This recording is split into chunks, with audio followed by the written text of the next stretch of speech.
Pozdravljeni! Danes bomo pogledali rezultate uporabe rjavih morskih alg za krompir. To je lahko na vrtu ali na polju. Ta primer je iz Nemčije, ko je stranka tretirala krompir.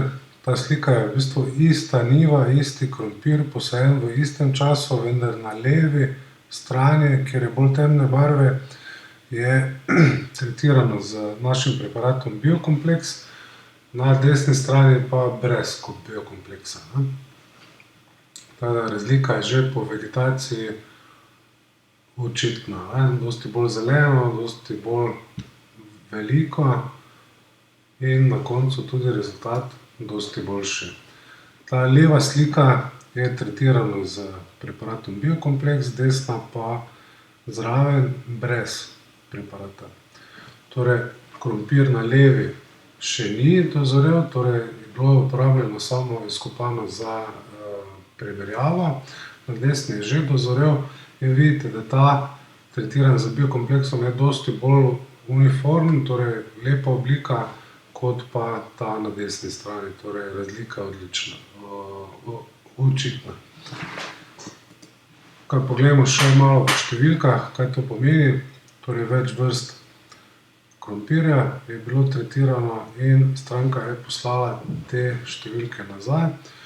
Torej, pri tem krompirju, ki je za prodajo, so imeli na hektar več 6000 kilogramov skoraj, torej 24% več. Na semenskem krompirju 17% več. Imajo tudi še en drugačen tip semenskega krompirja, 31% več. In namizni krompir spodaj, rozin, 25% več. Torej, dobri rezultati. Zakaj pride do takih rezultatov? Pri vsaki uporabi preparata povečamo koreninsko maso do 50%. Normalno je tam nekje od 20 do 30, ampak tudi do 50. Ker je navodila za uporabo oziroma priporočilo, da se v začetni fazi vegetacije večkrat uporabi na razmaku 14 dni. Prvo škropljenje bi naj bilo, ko sta prva prava dva lista razvita. To lahko boste pol kasneje videli na strani, kjer imamo več informacij.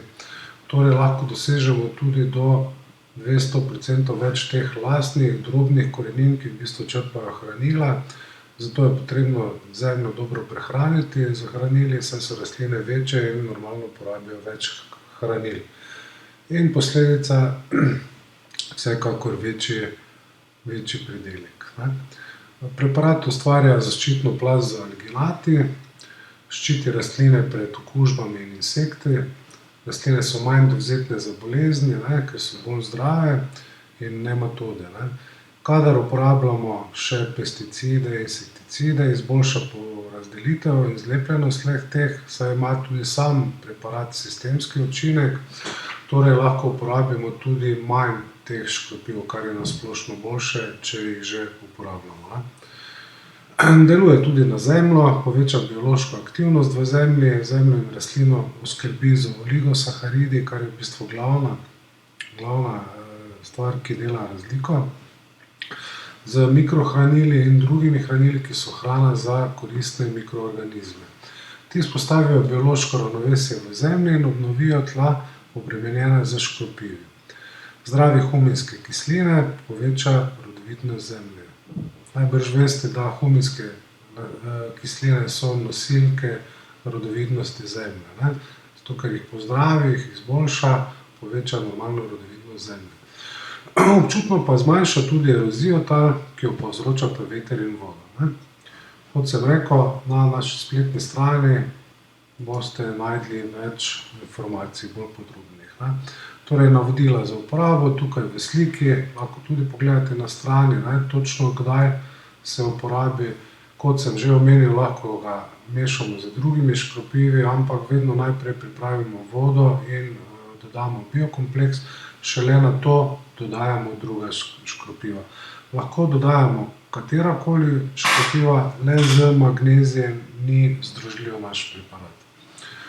Torej, za točna navodila za uporabo in ostale informacije pojdite na rjavemorskoalge.si in poglejte tam točno za krompir. Vsa navodila, vse tekste, ki smo vam pripravili, povezavo pa najdete spodaj v opisu tega videoposnetka.